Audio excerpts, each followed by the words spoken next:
Assalamualaikum warahmatullahi wabarakatuh.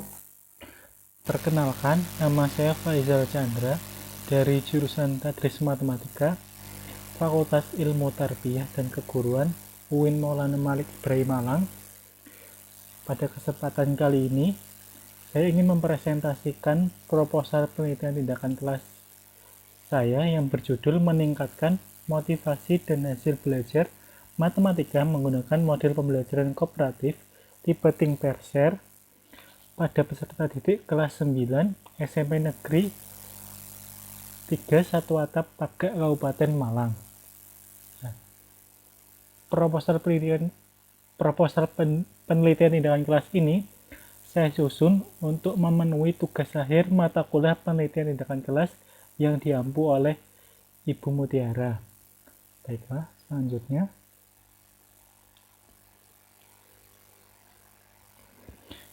Nah, proposal penelitian tindakan kelas ini memiliki 3 bab, yaitu bab pertama, pendahuluan, bab kedua, kajian pustaka, bab ketiga, metode penelitian. Baiklah, selanjutnya kita langsung saja ke bab yang pertama, yaitu pendahuluan. Nah, bab pertama, pendahuluan memiliki 5 subbab atau 5 topik. Yang pertama, latar belakang masalah. Yang kedua, identifikasi masalah. Yang ketiga, rumusan masalah. Yang keempat, tujuan penelitian. Dan yang kelima adalah kegunaan atau manfaat penelitian. Baiklah, langsung saja kita ke latar belakang masalah penelitian. Latar belakang masalah penelitian yang pertama yaitu pentingnya pembelajaran. Pembelajaran merupakan suatu kegiatan yang dilakukan oleh pendidik untuk membantu peserta didik dalam proses belajar mengajar. Nah, pembelajaran ini pada dasarnya tidak hanya terjadi satu arah, itu penyampaian materi dari guru saja. Seharusnya pembelajaran yang efektif dan yang baik itu terjadi dua arah, jadi dari pendidik ke peserta didik dan antar sesama peserta didik, agar pembelajaran yang berlangsung menjadi efektif dan peserta didik mudah memahami pembelajaran. Di samping itu, pembelajaran juga bisa diartikan sebagai proses bantuan yang diberikan pendidik agar terciptanya proses perolehan ilmu pengetahuan serta pembentukan sikap dan kepercayaan diri peserta didik. Nah, dalam pembelajaran, peserta didik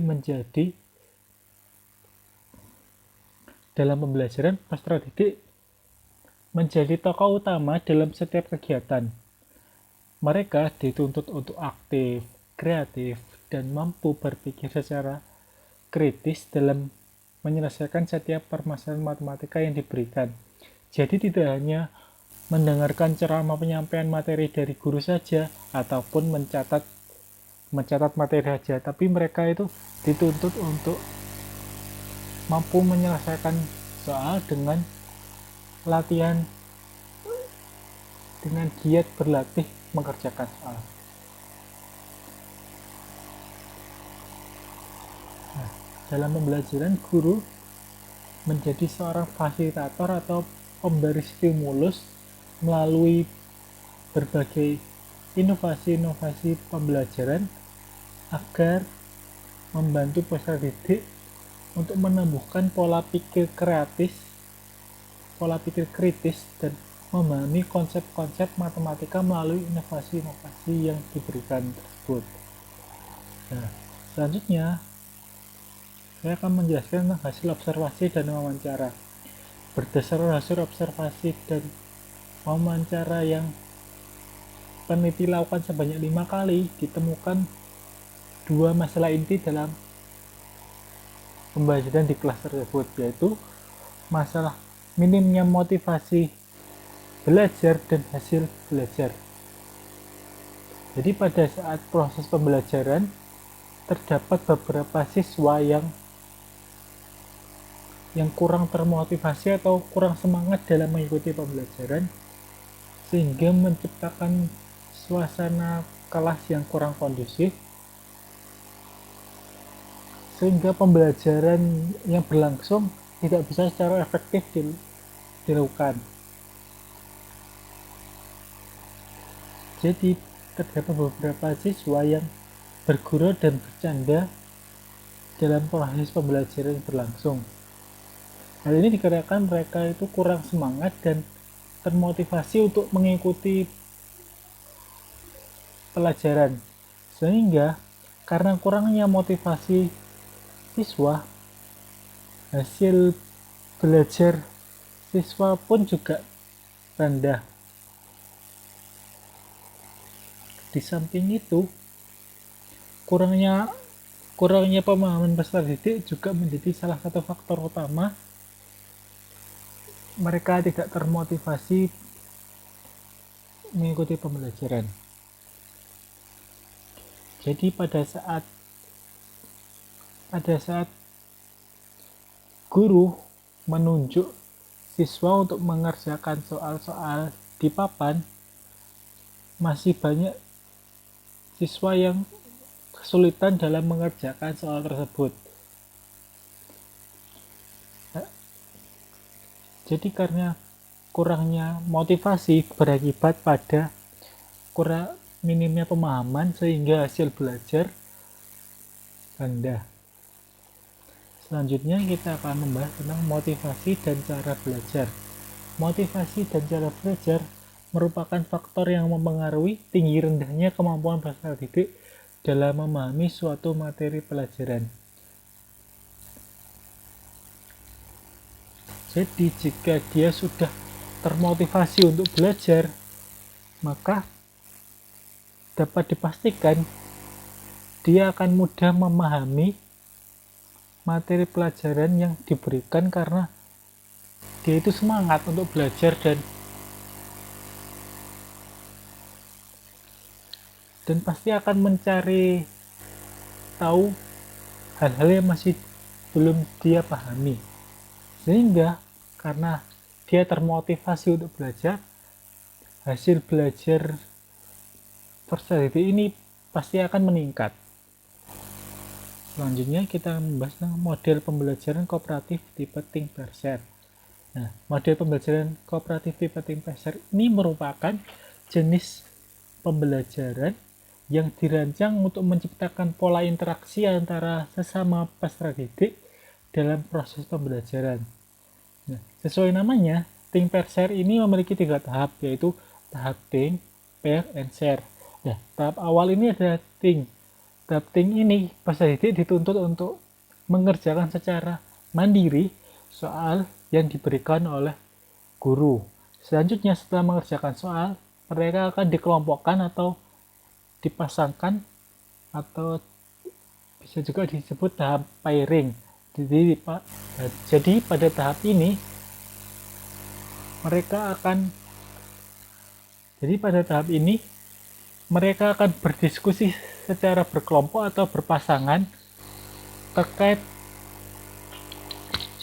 jawaban dari soal yang diberikan tadi. Jadi mereka itu berdiskusi jawaban mana yang tepat dan benar, sehingga mencapai sebuah kesimpulan bahwa jawaban ini adalah jawaban hasil diskusi kami berdua. Selanjutnya, masuk ke tahap ketiga, yaitu tahap sharing atau tahap penyampaian hasil diskusi dari tahap pairing. Jadi, setelah mereka berdiskusi, mereka menyampaikan, setiap kelompok menyampaikan hasil diskusi mereka ke kelompok-kelompok lain. Sehingga dari hasil diskusi ini terjadi sebuah tukar informasi bahwa ternyata saya kurang langkah ini, kurang ini.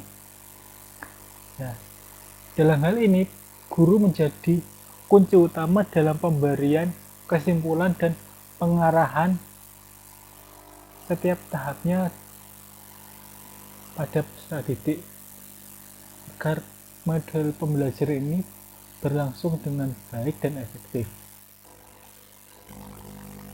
Lalu dengan menerapkan model pembelajaran kooperatif tipe Think Perser, diharapkan dapat meningkatkan motivasi belajar dan hasil belajar matematika pada peserta didik kelas 9 SMP Negeri 1 Atap, Pagak, Kabupaten Malang.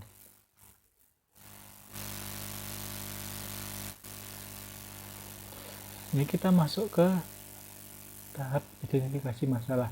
Setelah di sesi yang terbelakang tadi terdapat beberapa identifikasi masalah, yaitu yang pertama, peserta didik masih kesulitan dalam menyelesaikan soal yang diberikan, kurangnya inovasi pembelajaran dari guru sehingga pembelajaran terkesan monoton, peserta didik kurang memahami materi pelajaran dengan baik, dan motivasi belajar peserta didik masih rendah.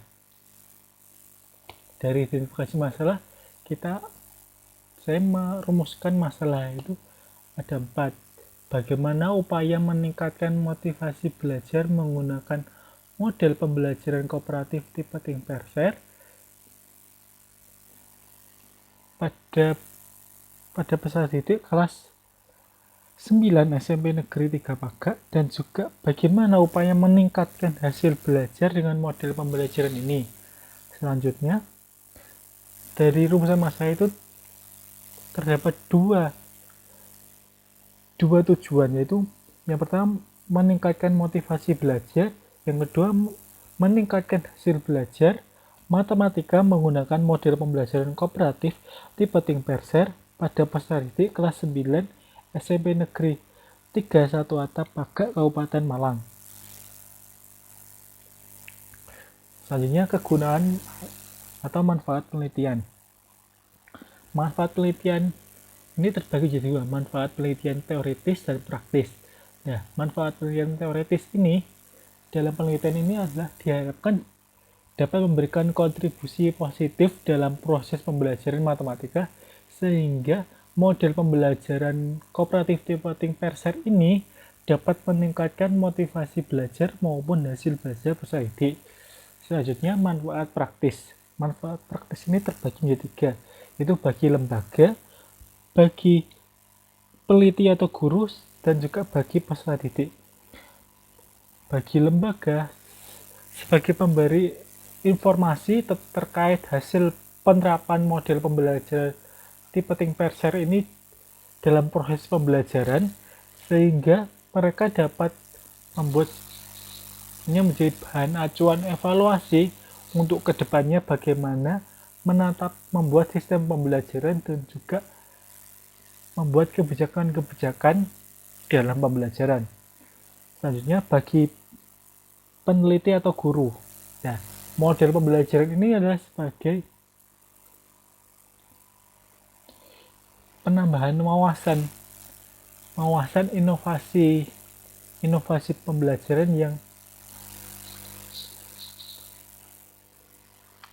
pembelajaran diantaranya strategi, metode, model, dan media yang tepat dalam setiap pembelajaran yang akan dilakukan.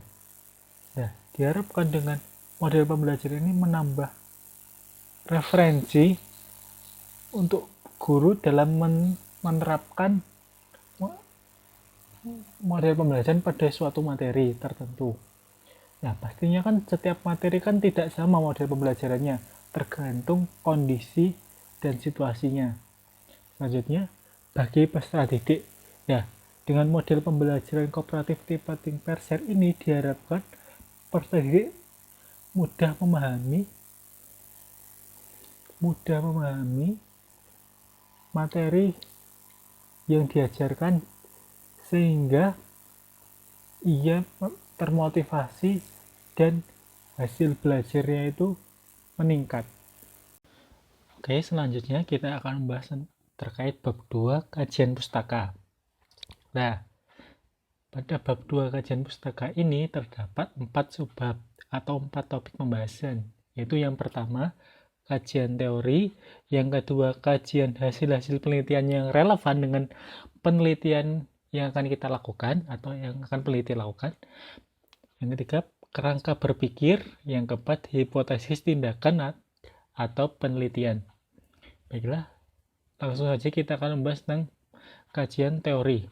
Nah, kajian teori ini terdapat 4 pembahasan yang dijelaskan dalam proposal, yaitu terkait motivasi belajar, hasil belajar, model cooperative learning, dan model pembelajaran cooperative learning, tipe think pair share.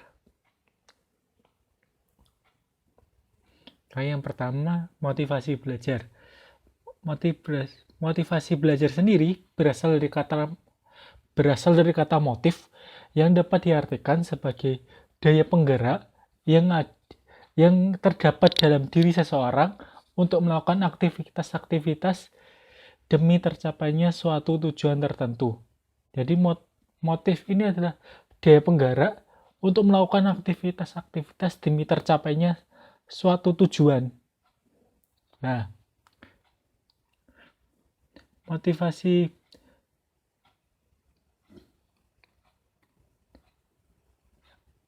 samping itu terdapat beberapa pengertian terkait motivasi belajar, yaitu motivasi dan belajar merupakan dua hal yang saling memengaruhi.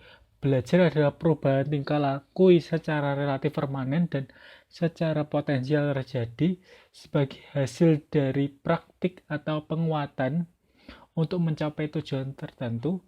Sedangkan motivasi seperti tadi itu daya penggerak. Lalu motivasi belajar dapat timbul karena faktor internal maupun faktor eksternal. Faktor internal sendiri yaitu berupa hasrat dan keinginan untuk berhasil serta dorongan kebutuhan belajar dan juga harapan akan mencapai cita-cita.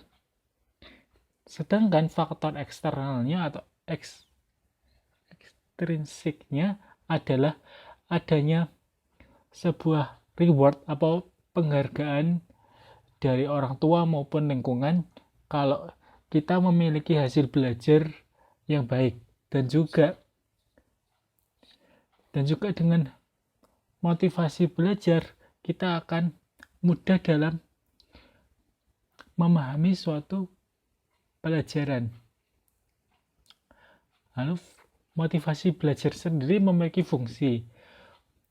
Nah, terdapat beberapa fungsi, yaitu mendorong timbulnya tingkah laku sebagai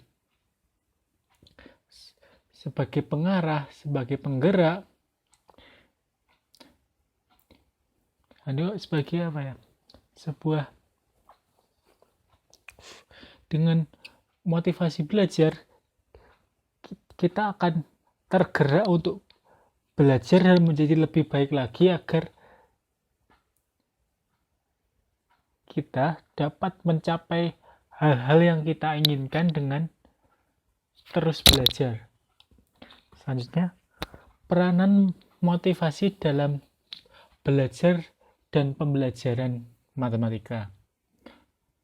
Motivasi pada dasarnya dapat membantu dalam memahami dan menjelaskan perilaku individu, termasuk perilaku individu yang sedang belajar. Nah, Bapak Hamzah dalam bukunya menjelaskan beberapa peranan motivasi, seperti menentukan hal-hal yang dapat dijadikan penguat belajar, menjelaskan tujuan belajar yang hendak dicapai, menentukan ragam kendali terhadap stimulus belajar, dan juga menentukan ketekunan kita dalam belajar. Selanjutnya, teknik motivasi. Nah, Bapak Hamzah kembali dalam bukunya menjelaskan beberapa teknik motivasi, seperti memberikan rasa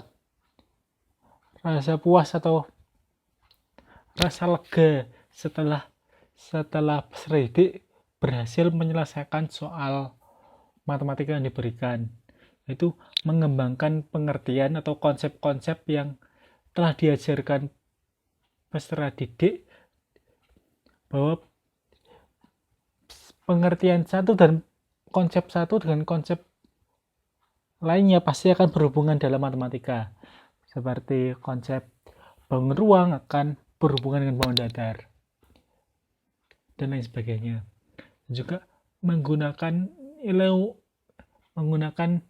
hasil akhir atau nilai ulangan sebagai pemacu motivasi untuk lebih berhasil. Dan juga untuk teknik untuk memotivasi, kita juga bisa menciptakan suasana kelas yang kondusif dan menyenangkan sehingga menimbulkan minat belajar yang tinggi pada peserta didik. Dan juga masih banyak lain teknik-teknik untuk meningkatkan motivasi.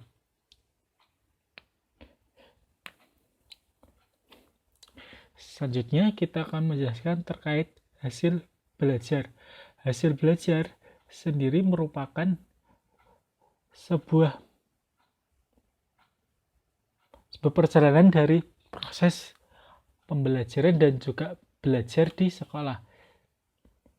Jadi, kan seperti kita tahu, belajar ada proses memperoleh pengetahuan, baik itu dari sekolah, pengalaman, atau lingkungan sekitar. Dan juga setiap orang pun bisa menjadi guru dan asalkan ia mampu memberikan ilmu kepada orang lain. Jadi belajar itu tidak melulu hanya di kelas saja, tapi belajar itu bisa melalui pengalaman-pengalaman kita, bisa melalui lingkungan, bisa melalui orang yang lebih paham akan hal itu, karena tidak semua ilmu kehidupan itu diajarkan di sekolah saja. Nah, hasil belajar menurut Bloom yaitu mencakup kemampuan kognitif atau kemampuan afektif dan psikomotorik. Jadi hasil belajar itu tidak hanya diukur dari nilai saja, tapi juga dari keterampilan emosional, keterampilan saling komunikasi, kemampuan psikomotorik, dan lain sebagainya.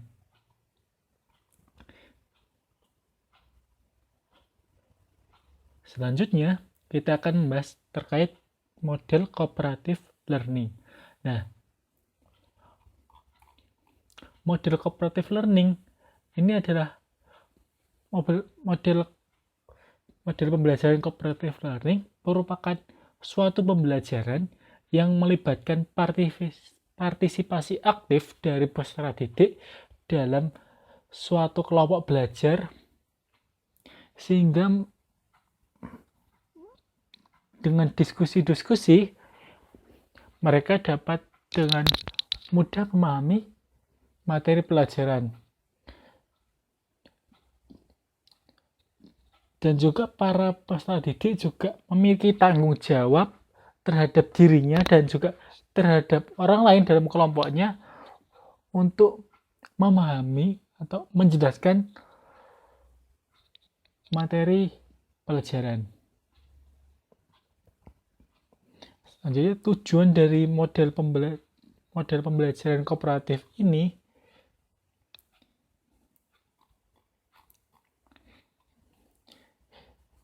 itu 3 ya. Model pembelajaran kooperatif ini bertujuan untuk menciptakan keberhasilan individu yang dipengaruhi oleh keberhasilan kelompok dan juga mencapai 3 tujuan pembelajaran penting, yaitu meningkatnya hasil belajar,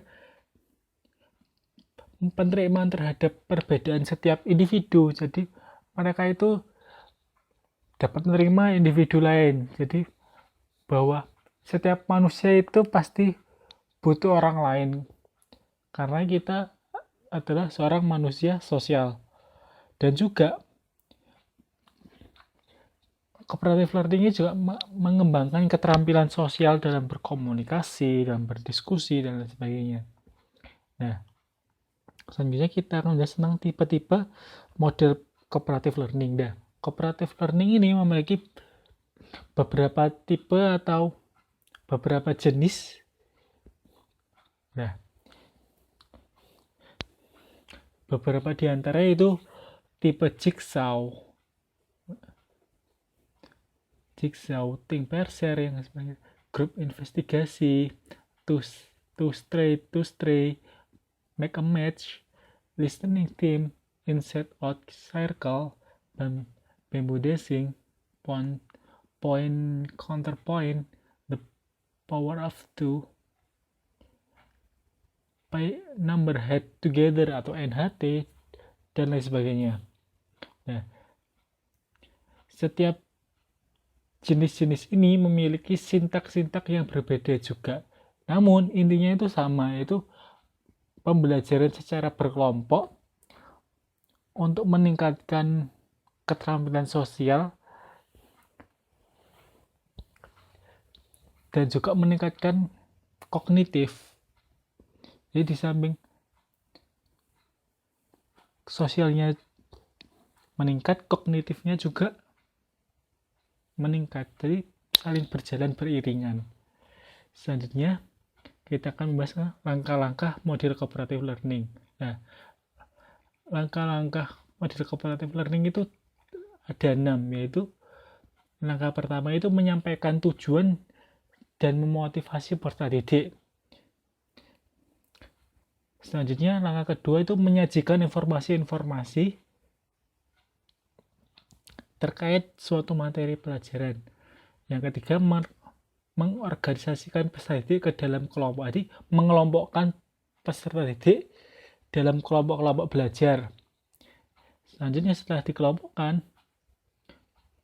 membantu mereka jika terjadi kesulitan dalam menyelesaikan soal yang diberikan. Setelah itu kita adakan tes atau evaluasi seberapa jauh pengaruh model kooperatif ini dalam hasil belajar peserta didik. Setelah itu memberikan penghargaan terhadap peserta didik yang memiliki yang hasil belajarnya meningkat. Memberikan penghargaan ini bisa bermacam-macam, bisa juga dengan nilai, dengan materi, ataupun dengan lain sebagainya.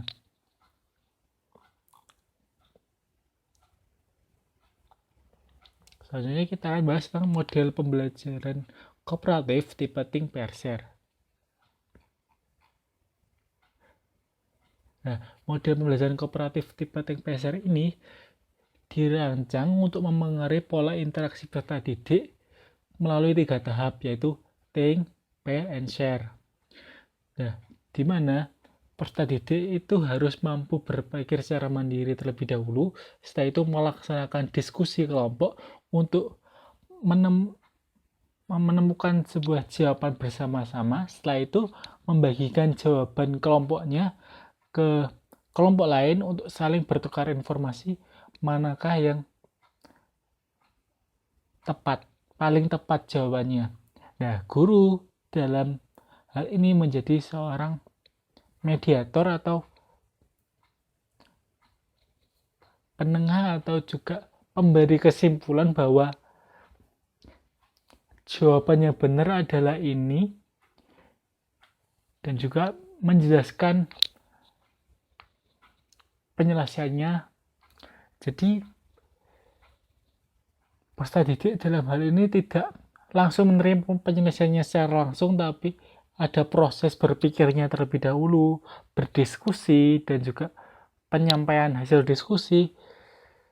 Dengan hal ini diharapkan pendidik mampu memahami materi pelajaran dengan mudah. Selanjutnya, langkah-langkah model cooperative learning ini seperti namanya, terdapat 3 langkah, yaitu think, pair, and share.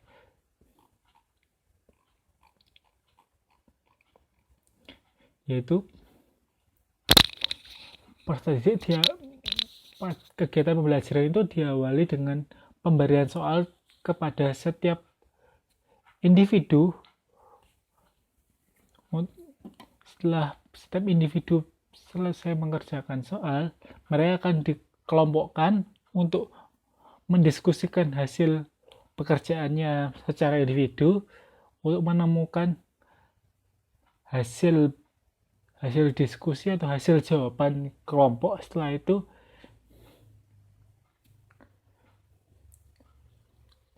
akan disampaikan pada tahap sharing atau bertukar informasi. Nah, yang terakhir, guru akan memberikan jawaban yang paling tepat dan memberi penghargaan kepada kelompok yang mendekati atau mempunyai hasil jawaban yang tepat. Nah, kelebihan dan kekurangan model cooperative learning tipe think pressure ini adalah sebagai berikut. Nah, kelebihannya yaitu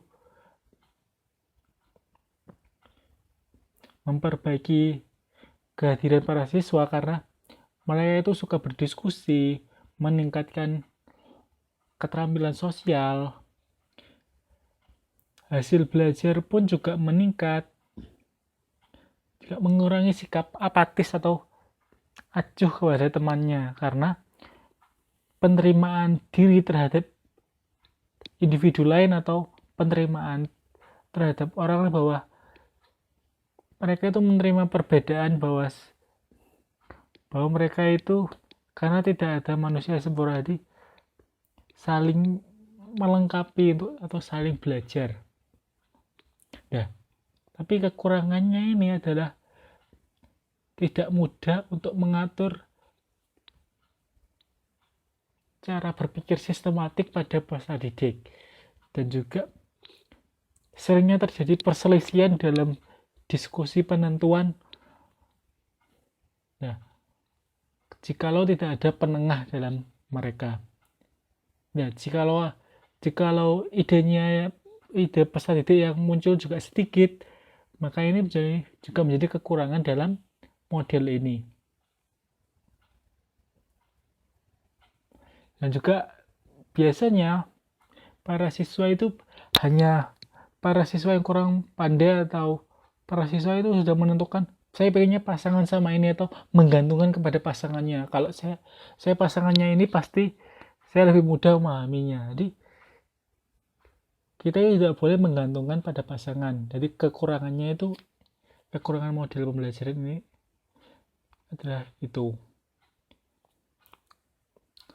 Selanjutnya, kajian hasil-hasil penelitian yang relevan. Nah,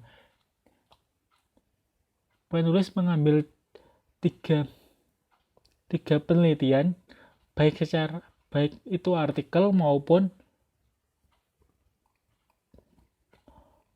skripsi. Nah, dari tiga penelitian yang relevan ini memiliki beberapa perbedaan maupun persamaan. Nah, persamaannya dari tiga penelitian ini adalah penggunaan model pembelajarannya yang sama, dan juga variabel yang dicari pun juga sama, itu variabel terkait motivasi dan hasil belajar, dan juga sama-sama menggunakan penelitian tindakan kelas. Sedangkan perbedaannya terletak pada setting penelitian. Setting penelitian yaitu tempat, jenjang kelas, dan juga subjek penelitian.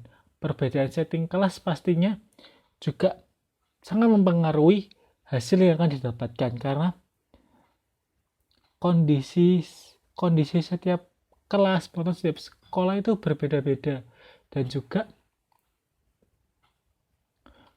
setiap kondisi mengajarkan suatu materi dengan model tertentu pun juga sama. Jadi kayak model A tidak mungkin bisa digunakan untuk semua materi pelajaran.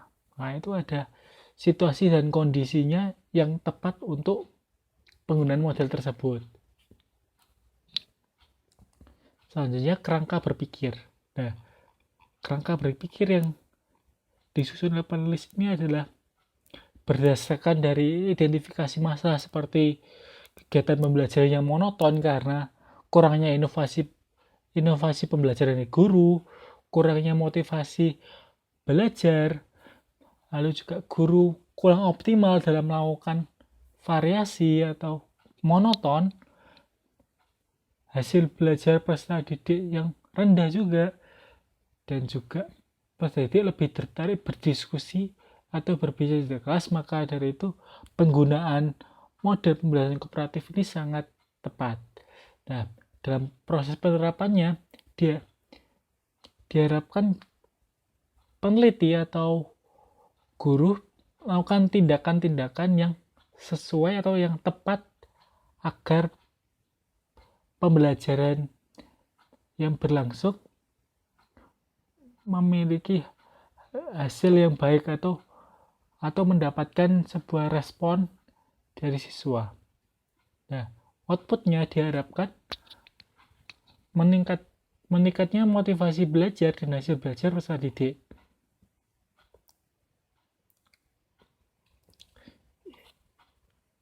Selanjutnya, hipotesis penelitian tindakan kelas. Nah, berdasarkan landasan teori maupun kerangka berpikir di atas, maka hipotesis penelitian yang diajukan dalam penelitian ini adalah model pembelajaran kooperatif tipe Think-Parser dapat meningkatkan motivasi dan hasil belajar pada peserta didik kelas 9 SMP Negeri 3 1 Atapagak, Kabupaten Malang. Baiklah, selanjutnya kita akan membahas tentang bab 3 terkait metode penelitian. Nah, pada bab 3 ini terdapat 5 subbab atau 5 topik pembahasan, yaitu yang pertama setting penelitian, yang kedua prosedur penelitian, yang ketiga teknik dan instrumen pengumpulan data, yang keempat adalah indikator kinerja atau keberhasilan, dan yang terakhir adalah teknik analisis data. Baiklah, langsung saja kita akan membahas tentang setting penelitian. Nah, setting penelitian ini terdapat 3 pembahasan juga, yaitu tempat penelitian, waktu penelitian, dan juga subjek penelitian. Tempat penelitian tindakan kelas ini terdapat dilaksanakan di kelas 9 SMP Negeri 31 Atapagak, Desa Sumberkerto, Kecamatan Pagak, Kabupaten Malang. Nah, waktunya sendiri diambil atau dilaksanakan pada semester genap tahun pelajaran 2019-2020 selama 1 semester pada kalender akademik sekolah. Karena penelitian tindakan kelas ini memerlukan waktu untuk melakukan persiapan dan juga butuh waktu juga untuk melakukan beberapa siklus penelitian yang membutuhkan proses pembelajaran yang efektif di kelas. Nah, subjeknya sendiri itu adalah 21 orang yang terdiri dari 10 orang laki-laki dan 11 orang perempuan peserta didik kelas 9 semester genap pada tahun ajaran 2019-2020. Selanjutnya itu prosedur penelitian. Seperti yang ditampilkan pada gambar, prosedur penelitian yang diambil itu prosedur penelitian yang dipopulerkan oleh Kemi Staggart dengan 4 langkah, yaitu perencanaan atau planning, selanjutnya dilakukan pelaksanaan, setelah melakukan pelaksanaan dilakukan pengamatan observasi, selanjutnya dilakukan refleksi. Nah, 4 langkah tersebut merupakan satu siklus penelitian dengan kelas. Dalam penelitian dengan kelas, setidaknya kita membutuhkan minimal 2 siklus untuk dapat melakukan penelitian dengan kelas. Kenapa harus 2 siklus? Karena untuk ada sebuah refleksi atau perbaikan dari siklus pertama. Nah, pada proses penelitian yang diambil oleh penulis kita menggunakan 2 siklus. Itu siklus pertama kita melakukan perencanaan dari observasi awal. Kita akan perencanaan apa saja yang akan kita lakukan. Selanjutnya setelah selesai melakukan perencanaan, kita akan melakukan pelaksanaan atau melakukan tindakan. Setelah dilakukan tindakan, bagaimana sih respon para siswa itu diamati melalui tahap pengamatan. Setelah itu akan dilakukan refleksi. Refleksi ini dilakukan dengan melakukan tes. Kan setelah dilakukan perencanaan kan dilakukan pretest. Nah, pada refleksi pertama ini kita juga akan melakukan post test. Bagaimana sih perkembangan peningkatan hasil belajar setelah dilakukan tindakan atau siklus pertama ini. Setelah itu direfleksi, apakah ada kekurangan ataukah apakah harus ada yang diperbaiki agar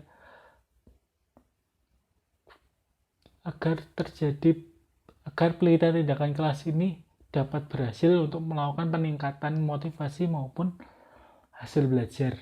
Nah, setelah kita refleksi, kita lakukan perencanaan kembali, itu perencanaan kedua. Setelah itu kita lakukan tindakan-tindakan yang sudah kita rencanakan dari hasil evaluasi. Setelah itu kita amati kembali bagaimana respon para siswa.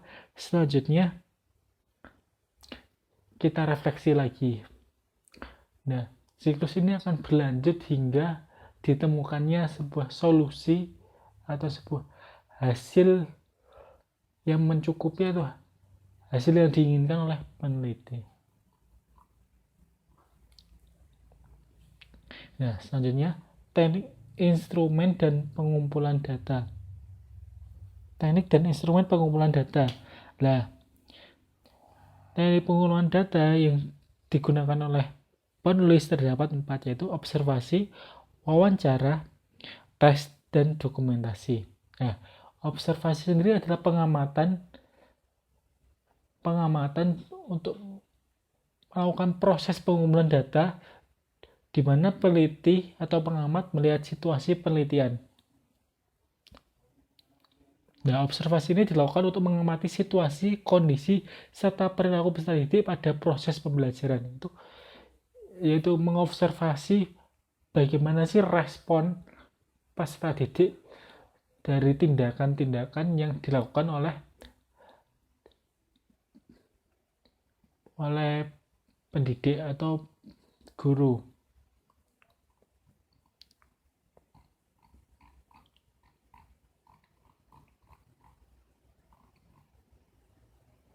Nah, dalam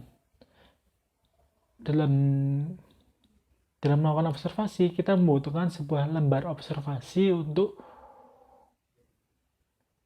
sebagai perekaman data terkait pengamatan yang dilakukan. Nah, yang merekam data ini bukanlah seorang peneliti, tapi seorang observer atau guru yang diajak bekerja sama dalam penelitian ini.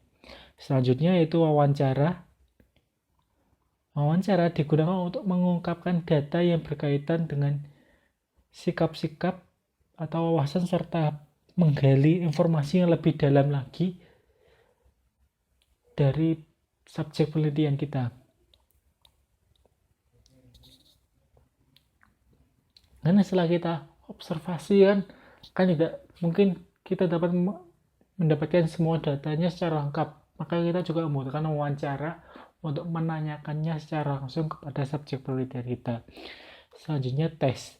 Tes adalah alat ukur yang digunakan dalam penelitian untuk mengukur seberapa jauh pemahaman akan pemberian tes. Ini dilakukan untuk memperoleh data hasil belajar peserta didik yang akan digunakan untuk mengetahui peningkatan hasil belajar peserta didik. Jadi kan kita sudah melakukan pretest ini. Pretest ini berapa sih hasilnya? Selanjutnya pada refleksi pertama, apakah ada peningkatan? Nah, setelah itu kan dilakukan tindakan kembali kan. Nah, pada refleksi kedua ini, kita juga akan mencari tahu peningkatan dari pretest dan post-test refleksi pertama. Selanjutnya dokumentasi. Dokumentasi adalah pencatatan. Jadi kan kita kan juga membutuhkan perekapan data dalam bentuk dokumentasi, baik itu foto maupun video maupun dokumen-dokumen terkait sebagai penunjang dalam laporan penelitian kita. Nah, seperti yang sudah dijelaskan tadi, instrumen pengumpulan datanya itu ada dua, itu lembar observasi guru dan lembar observasi peneliti. Nah, lembar observasi guru ini adalah lembar observasi untuk mengecek atau melihat tingkat kesesuaian atau ketercapaian metode pembelajaran yang digunakan oleh peneliti, seberapa jauh sih tindakan dan juga ketercapaian pembelajaran itu berlangsung. Jadi yang merekap ini bukan peneliti tapi observer yang sudah jelaskan tadi, yang bekerja sama dengan peneliti. Lalu lembar observasi aktivitas peneliti. Jadi setiap aktivitas dalam suasana pembelajaran atau suasana belajar mengajar atau KBM, kegiatan belajar mengajar, direkap dan bagaimana sih mereka memberi respon mereka. Apakah semuanya sudah memberikan respon atau masih ada yang malu-malu dan memberikan respon atau pasif dan lain sebagainya. Lalu indikator kinerja atau ketercapaian. Nah, penelitian dalam kelas ini diharap dikatakan dapat berhasil ketika sedikitnya 58% atau 12 orang peserta didik itu aktif dalam mengikuti pembelajaran. Dan juga ketercapaian KKM atau hasil belajar peserta didik pun juga mencapai 70, ataupun walaupun belum mencapai KKM tapi udah ada peningkatan yang signifikan. Misalnya awalnya pada pretest ia mendapatkan nilai 30, lalu pada refleksi awal ia meningkat menjadi 40, nilainya meningkat 45, dan pada refleksi kedua meningkat kembali menjadi 60. Jadi ada sebuah peningkatan, ada sebuah perubahan untuk menjadi lebih baik lagi. Kan setiap manusia kan memiliki kemampuan yang berbeda-beda. Kita tidak bisa memaksakan bahwa dia itu harus mendapatkan KKM segini. Kan juga guru kan juga bisa membantu menaikkan nilainya jika memang ia mempunyai motivasi belajar yang tinggi, dan juga dalam hasil belajarnya pun juga mengalami peningkatan yang terus naik. Guru tidak akan ragu memberikan tambahan nilai agar mencapai nilai KKM. Selanjutnya,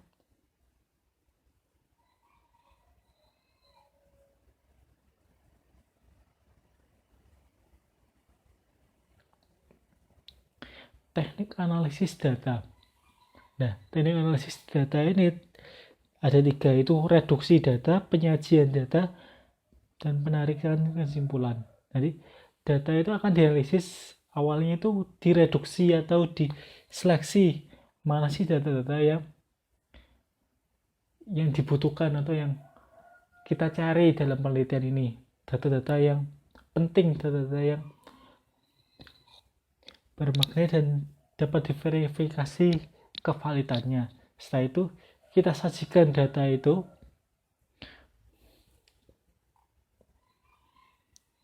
setelah direduksi, kita sajikan data dalam bentuk narasi serta menampilkan diagram data itu. Setelah kita sajikan data, kita tarik kesimpulan data yang telah kita dapatkan itu apakah ada peningkatan ataupun tidak. Nah, dalam melaksanakan 3 tahap ini, kita pun juga harus melakukan perhitungan.